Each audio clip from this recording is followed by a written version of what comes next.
इंसान अभी तक नहीं बनाया गया था। दुनिया में एक ऐसी कौम थी जो आज के इंसानों से बिल्कुल डिफरेंट थी। शुरू में उन्होंने अमन से ज़िंदगी गुजारी, लेकिन वक्त के साथ वो सही रास्ते से भटक गए। उन्होंने सोचा कि उन्हें हर तरह के जुल्म और भयानक बेदर्दी करने का हक है। आखिर में अल्लाह ने फैसला किया। अल्लाह ने फरिश्तों का एक लश्कर भेजा। कुछ मोमिन जिन भी इस लश्कर में शामिल हुए। इनमें से एक जो इल्म का रहबर था और मोमिनों के लिए एक रहनुमा था, वो फरिश्तों के दरमियान बुलंद किया गया, हत्ता कि उसने फरिश्तों को भी इल्म सिखाया। उसने इंसाफ के लिए जंग लड़ी, फरिश्तों के लश्कर की रहनुमाई की और आखिर में जीत कर धरती पर अमन कायम किया। उसने एक सल्तनत बनाई। लेकिन ये कहानी आपको हैरान कर देगी, क्योंकि ये कहानी शैतान की ज़िंदगी की है, जब वो अभी शैतान नहीं हुआ था। इस वीडियो में आप उसकी वो ज़िंदगी देखेंगे जो उसके बगावत से पहली थी। हम एक नई और हैरानकुन वीडियो के साथ वापस आए हैं। हमारे चैनल को सब्सक्राइब करना ना भूलें और वीडियो को लाइक करें ताकि आप ऐसी कहानियों से महरूम ना रहें। तो अगर आप तैयार हैं तो चलिए शुरू करते हैं। दुनिया में जहाँ भी जाओ, हर तहजीब में एक खास शैतान की शख्सियत मिलती है जो लोगों को धोखा देने का काम करती है। मसलन ग्रीक तहजीब में हेदीस, ज़ोरास्ट्रियनिज़म में अहरिमन, कदीम मिस्र में सेत, कबाला में समाइल, यहूदी और मसीही मनबाओं में अज़ाज़ेल और सीरियक रिवायतों में अज़ाज़ील। चाहे नाम कुछ भी हो, हर मजहब में एक जैसी शख्सियत नज़र आती है। तो ये शख्सियत इतनी आम क्यों है? चलिए वापस जाते हैं इब्तिदाए आफरीनीश के वक्त में। हम उस दौर में दाखिल होने वाले हैं जब अज़ाज़ील अभी शैतान नहीं बना था, जब वो फरिश्तों के दरमियान था और उन्हें इल्म भी सिखाया करता था। जब अल्लाह ने आदम अलैहिस्सलाम को बनाया, उससे पहले धरती पर एक कौम थी जिसे जान कहा जाता था। जान के बाद अल्लाह ने जिन बनाए, क्योंकि इब्लीस भी जिन में से एक था। हम जान कौम के बारे में इस आयत से जानते हैं। हमने इंसान को सूखी मिट्टी से बनाया जो काली कीर से बनी थी, और उससे पहले हमने जान को बेधुएं वाली आग से बनाया। मसीही और यहूदी मनबाओं में कहा जाता है कि शैतान एक गिरा हुआ फरिश्ता है, मगर इस्लाम में ये बात सच नहीं। शैतान कोई फरिश्ता नहीं, क्योंकि कुरान साफ साफ कहता है कि इब्लीस जिन में से था। और जब हमने फरिश्तों को हुक्म दिया कि आदम को सजदा करो तो सब ने सजदा किया, मगर इब्लीस ने न किया। वो जिन्नात में से था तो अपने परवरदिगार के हुक्म से बाहर हो गया। इब्लीस का मतलब है नाउम्मीद। ये नाम उसे बाद में दिया गया। उसका पहला नाम अज़ाज़ील था। कहा जाता है कि उसका चेहरा खूबसूरत था और वो फरिश्तों की तरह चमकता था। जान कौम शुरू में आसमानों में रहती थी। यहाँ आसमान से मुराद कोई और सैयारा, कोई और गैलेक्सी या वो दुनिया हो सकती है जो हम समझ नहीं सकते। बाद में इस कौम ने धरती पर रहने की दुआ की। उन्होंने अल्लाह के अहकाम मानने का वादा किया और हजारों साल तक धरती पर इंसानों और जिनों की तरह रहे। उनका मकसद इबादत और अपने खालिक को जानना था। हर रूह को आज़ाद इरादा दिया गया था। कहा जाता है कि जान कौम के 70,000 कबीले थे। लंबी मुद्दत तक उन्होंने अल्लाह की इबादत की, लेकिन वक्त के साथ वो भटक गए, जुल्म करने लगे और बगावत करने लगे। तब अल्लाह ने उनके पास पैगंबर भी भेजे। पहले पैगंबर आमिर इब्ने इम्र थे। उन्होंने उन्हें कत्ल करा दिया। बाद के पैगंबरों को भी उन्होंने कत्ल कर दिया। फिर अल्लाह ने इब्लीस की क़यादत में फरिश्तों का एक लश्कर भेजा जो जान कौम के खिलाफ लड़े। इस लश्कर ने फसादियों को हरा दिया और उन्हें धरती से निकाल दिया। कुरान कहता है, ऐ जिन्नों और इंसानों की जमात, क्या तुम्हारे पास तुम्ही में से पैगंबर नहीं आते रहे जो मेरी आयतें तुमको पढ़ पढ़ कर सुनाते? इसके बाद धरती जिनों को दी गई। अल्लाह ने फरिश्तों का एक गिरोह बनाया और अज़ाज़ील को उनका और जिनों का हाकिम बनाया। उस वक्त अज़ाज़ील इबादत में निहायत दिल से लगा हुआ था। वो सब जिनों से ज्यादा इबादत करता था। उसकी खुलूस वाली इबादत नज़रअंदाज नहीं हुई। अल्लाह के हुक्म से अज़ाज़ील आसमानों में बुलंद किया गया। कहा जाता है कि वो हर आसमान में 300 साल रहा। अज़ाज़ील ने वहां भी अपनी इबादत जारी रखी। उसकी गहरी खुलूस और शिद्दत की वजह से अज़ाज़ील का रुतबा जन्नत तक जा पहुंचा। कहा जाता है कि वो जन्नत में भी 300 साल रहा। तो शैतान कभी अल्लाह के मुकर्रिब बंदा था। शैतान ने जो रुतबा हासिल किया वो अल्लाह के नज़दीक एक बहुत बुलंद और इज्जत वाला मकाम था। इसके बाद अज़ाज़ील धरती और आसमान दोनों जगह मौजूद था। सब फरिश्ते उसकी तारीफ करते थे। वो उसके गहरे इल्म से फ़ायदा उठाते और उसके दर्स में शामिल होते। एक बार कुछ फरिश्तों ने लौहे महफूज देखा। उन्होंने वहाँ लिखा देखा कि अल्लाह का कोई बहुत करीबी बंदा उसके गज़ब का शिकार होगा और उसकी हाज़िरी से निकाल दिया जाएगा। वो फ़ौरन अज़ाज़ील के पास गए। जब अज़ाज़ील ने देखा कि फरिश्ते उदास हैं, उसने वजह पूछी। उन्होंने लोहे महफूज में देखी लिखावट बताई और उससे दुआ करने को कहा ताकि ये मुसीबत उन पर ना आए।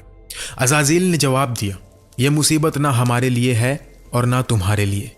मैं ये लिखावट सालों से देखता आया हूँ और किसी को नहीं बताया। फरिश्तों ने जिद की कि वो दुआ करे। तब अज़ाज़ील ने हाथ उठाया और कहा, या रब, इन्हें इस मुसीबत से बचा। लेकिन तकब्बुर की वजह से उसने ये नहीं सोचा कि ये मुसीबत उसके लिए भी हो सकती है। उसका दिल बिल्कुल नहीं डरा। एक और रिवायत में बताया गया है कि इब्लीस ने लौहे महफूज देखा। उसने वहां लिखा देखा और पूछा, या रब, ये शैतान कौन है? अल्लाह ने फरमाया, वो मेरा एक बंदा है। मैं उससे बहुत सी नियामतें देता हूँ, मगर वो मेरे हुक्म की नाफरमानी करता है, तो मैं उसे जलील करता हूँ, रुसवा करता हूँ और निकाल देता हूँ। इब्लीस ने कहा, या रब, उसे मुझे दिखाओ, मैं उसे तबाह कर दूँ। अल्लाह ने फरमाया, तुम उसे जल्द देखोगे। अज़ाज़ील के बुलंद रुतबे की वजह से उसे ये ख़ास इख्तियार था कि वो आसमान और धरती दोनों जगह मौजूद हो सकता था। इस खास मकाम ने उसमें तकब्बुर पैदा करना शुरू कर दिया। वो सोचने लगा, मैं जब चाहूँ आसमान या धरती पर हो सकता हूँ। जिन और फरिश्ते दोनों मेरे हुक्म के नीचे हैं। इस वक्त अज़ाज़ील शैतान बनने लगा था, क्योंकि अल्लाह दिल के राज जानता है। उसने फरिश्तों को अज़ाज़ील के छुपे हुए ख्यालात दिखाने चाहे। इससे हमें एक अहम सबक मिलता है कि इंसान को अपनी इबादत या बुलंद मकाम पर भरोसा नहीं करना चाहिए और कभी तकब्बुर में नहीं पड़ना चाहिए। अल्लाह ने फरिश्तों से कहा, मैं धरती पर एक खलीफा बनाने वाला हूँ। उन्होंने कहा, क्या तू इसमें ऐसा शख्स बसाएगा जो फसाद करेंगे और खून बहाएंगे, जबकि हम तेरी हम्द और तकदीस करते हैं। अल्लाह ने फरमाया कि मैं वो जानता हूँ जो तुम नहीं जानते। जब अज़ाज़ील ने सुना कि धरती पर एक नई मखलूक बनेगी, उसे फिक्र होने लगी। फरिश्तों ने सोचा, अगर एक नया खलीफा बनेगा तो इसका मतलब है कि धरती हमसे छीन कर इस नए मखलूक को दे दी जाएगी। पहले अज़ाज़ील ने सोचा, ये नई मखलूक नूर से भरी होगी जैसे फरिश्ते, और ये मेरे हुक्म के नीचे होंगे। मगर ऐसा नहीं हुआ। जब उसे यकीन हुआ कि अल्लाह एक नई मखलूक ज़रूर बनाएगा, अज़ाज़ील ने सोचा कि जैसे उसने जान कौम और फसादियों को धरती से निकाल दिया था, वो इस नई मखलूक को भी अपने लश्कर के साथ निकाल देगा। कुरान कहता है, और वो वक्त काबिल जिक्र है जब तुम्हारे परवरदिगार ने फरिश्तों से फरमाया था कि मैं खनखनाते सड़े हुए गारे से बशर बनाने वाला हूं। जब शैतान ने यह सुना, उसने सोचना शुरू किया, अगर ये नई मखलूक मिट्टी से बनी है तो धरती अब भी मेरी है, क्योंकि मैं आग से बना हूं और इंसान मिट्टी से बना है। आग मिट्टी से बुलंद है, आग सबसे मजबूत है, जबकि मिट्टी सबसे कमजोर। इब्लीस ने ऐसे सोचा। उसकी नज़र में बुलंद रुतबा वाला ज़्यादा हकदार था, लेकिन ये उसके तकब्बुर और गलत सोच का नतीजा था। अल्लाह ने आदम अलैहिस्सलाम को मिट्टी से बनाया। उसकी शक्ल ऐसी थी जो पहले कभी नहीं देखी गई। फरिश्ते और अज़ाज़ील उसे देखने आए। उसकी लंबाई धरती से आसमान तक थी। इब्लीस आदम के जिस्म के गिर्द चला जिसमें अभी रूह नहीं डाली गई थी। उसने आदम को गहरी तवज्जो से देखा। फिर वो आदम के मुंह से दाखिल हुआ और उसके जिस्म के अंदर घूमा। उसने देखा कि ये नई मखलूक बहुत कमज़ोर है, मगर फिर भी वो ये कबूल नहीं कर सका कि ऐसा कमज़ोर और बेबस मखलूक धरती पर रहेगा। अल्लाह को शैतान के दिल के तकब्बुर और छुपे हुए इरादों का इल्म था। अब वक्त आ गया था कि आदम में रूह डाली जाए। उसी ने मौत और जिंदगी को पैदा किया ताकि तुम्हारी आजमाइश करे कि तुम में कौन अच्छे काम करता है। इस वाक़या के बाद आदम अलैहिस्सलाम में रूह डाली गई। रूह उनके मुंह से दाखिल हुई اور ان کے پورے جسم تک پہنچی۔ جہاں جہاں روح پہنچی وہاں جسم میں گوشت اور ہڈیاں بھر گئی۔ پھر اللہ نے اسے ترتیب دی اور اپنی روح سے اس میں پھونک دی۔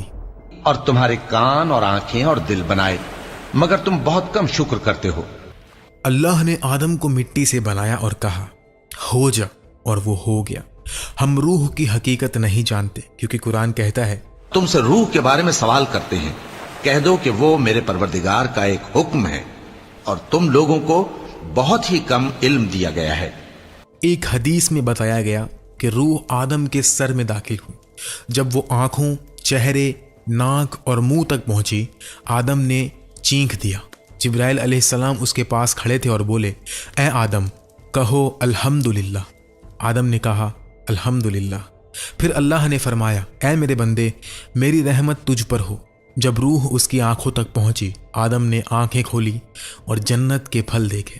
جب اس نے مختلف پھل دیکھے اسے بھوک لگی اور وہ انہیں فوراً کھانا چاہتے تھے۔ تب جبریل نے کہا اے آدم جلدی مت کرو، جیسے قرآن کہتا ہے انسان ہمیشہ جلدی میں ہوتا ہے۔ عزازیل ابھی بھی شیطان نہیں بنا تھا، فرشتے اس کے اندر کے خیالات سے بے خبر تھے۔ پھر وقت آیا، آدم علیہ السلام عزت کے تخت پر بیٹھے۔ اللہ نے سب فرشتوں کو پکارا، اور جب ہم نے فرشتوں کو حکم دیا کہ آدم کے آگے سجدہ کرو تو وہ سب سجدے میں گر پڑے، مگر شیطان نے انکار کیا اور غرور میں آ کر کافر بن گیا۔ یہ سجدہ آدم علیہ السلام کی عبادت کے لیے نہیں تھا، کیونکہ عبادت صرف اللہ کے لیے ہے۔ یہ مسلمانوں کے کعبے کی طرف رخ کرنے جیسا تھا۔ مقصد اللہ کے حکم کی اطاعت تھا، کیونکہ عزازیل نے سجدہ نہیں کیا، وہ کفار میں شامل ہو گیا۔ پھر اللہ نے اسے عزازیل نہیں ابلیس کہا اور فرمایا اے ابلیس، کیا بات ہے کہ تو نے اس کے آگے سجدہ نہیں کیا جو میں نے اپنے ہاتھ سے بنایا؟ ابلیس نے جواب دیا میں اس انسان کے آگے سجدہ نہیں کروں گا جو تو نے بدبودار سوکھی مٹی سے بنایا۔ تب اللہ نے فرمایا یہاں سے نکل جا، تو ملعون ہے اور میری لعنت تجھ پر ہے قیامت کے دن تک۔ ابلیس اب ہارنے والوں میں شامل ہو گیا تھا اور اس کے لیے نجات کا کوئی راستہ نہیں بچا۔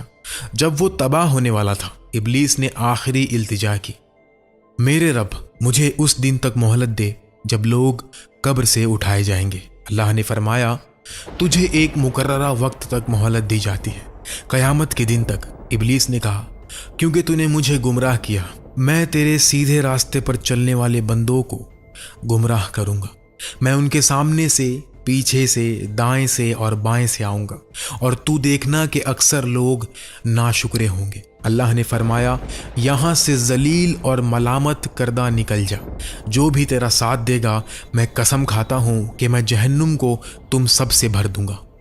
الطبری کے مطابق اس آیت میں ذلیل اور ملامت کردہ کا مطلب ہے کہ شیطان نے اپنی خوبصورت شکل اور فرشتوں جیسا روپ کھو دیا۔ یہاں ایک بات واضح کرنی ضروری ہے، کچھ لوگ کہتے ہیں کہ شیطان نے اللہ سے بحث کی یا ان سے مقابلہ کیا، مگر یہ بحث نہیں تھی۔ یہاں تم ایک بندے کو دیکھتے ہو جو سوال کیا گیا، اللہ کی حاضری سے نکال دیا گیا اور ذلیل کیا گیا۔ بعد میں آدم علیہ السلام کو جنت کے پھل دیے گئے۔ پھل کھانے کے بعد انہیں نیند آئی۔ جب آدم علیہ السلام سو رہے تھے، اللہ نے حوا علیہ السلام کو ان کی بائیں پسلی سے بنایا۔ لوگوں اپنے پروردگار سے ڈرو جس نے تم کو ایک شخص سے پیدا کیا، یعنی اول اس سے اس کا جوڑا بنایا، پھر ان دونوں سے کثرت سے مرد و عورت پیدا کر کے روئے زمین پر پھیلا دیے۔ اس وقت کے بعد سے آدم اور حوا علیہ السلام کو جنت میں رکھا گیا۔ ان سے کہا گیا جنت میں جہاں چاہو آزادی سے کھاؤ، لیکن اس درخت کے پاس مت جانا۔ مگر آدم علیہ السلام کے امتحان کے حصے کے طور پر ابلیس کو بھی وہاں رہنے کی اجازت دی تھی۔ کچھ وقت بعد ابلیس آدم علیہ السلام کے پاس آیا اور کہا اللہ نے تمہیں اس درخت سے صرف اس لیے منع کیا تاکہ تم فرشتے نہ بنو یا یہاں ہمیشہ نہ رہو۔ پھر اس نے دونوں سے قسم کھائی میں تمہیں سچی صلاح دینے والوں میں سے ہوں۔ شیطان نے دونوں کو دھوکہ دیا۔ پہلے اس نے آدم علیہ السلام سے کہا کہ پھل کھاؤ، لیکن آدم علیہ السلام نے اللہ کی نافرمانی نہیں کی۔ اس نے اللہ سے وعدہ کیا تھا اور درخت سے نہیں کھایا۔ پھر شیطان حوا علیہ السلام کے پاس گیا اور ان کے کان میں باتیں ڈالی۔ حوا نے ایک پھل کھا لیا۔ جب اسے کچھ نہیں ہوا وہ آدم کے پاس گئی और बोली, मैंने खाया और मुझे तो कुछ नहीं हुआ, आप भी खा लो। तब आदम अलैहिस्सलाम अपना वादा भूल गए थे और उन्होंने भी दरख्त से खा लिया। जैसे ही फल उनके गले से उतरा, उनके कपड़े टुकड़ा टुकड़ा होकर गिरने लगे। उनकी शर्मगाह खुल गई और उन्होंने शर्मिंदगी महसूस की। उन्होंने बयान के पत्तों से अपने आप को ढांकने की कोशिश की। इसके बाद अल्लाह ने उन सब को इब्लीस समेत सज़ा के तौर पर धरती पर भेज दिया और फरमाया, नीचे उतर जाओ, तुम में से कुछ एक दूसरे के दुश्मन होंगे, धरती पर तुम्हारे लिए रहने की जगह और एक वक्त तक गुजारा होगा। ये है जान कौम की तबाही, आदम की तख्लीक और अज़ाज़ील के शैतान और इब्लीस बनने की कहानी। हाँ, आखिर में शैतान का हाल बहुत अफसोसनाक है। वो एक बुलंद और ख़ास मकाम से सबसे नीचे गिर गया और इब्लीस बन गया। इस वक्त से वो आदम का दोस्त नहीं रहा, क्योंकि उसे मालूम था कि उसे कभी माफ़ नहीं किया जाएगा। उसने इंसानों से गहरी नफ़रत रखी और कसम खाई कि वो उन्हें गुमराह करेगा। इस मकसद के लिए उसने हर तरह के धोखे और जाल को जायज़ समझा। नतीजे में गिरकर इब्लीस बनने के बाद उसने बहुत से जाल बिछाए ताकि दूसरों को अपनी तरफ खींचे, इंसानों को धोखा दे और उन्हें हक से दूर करे।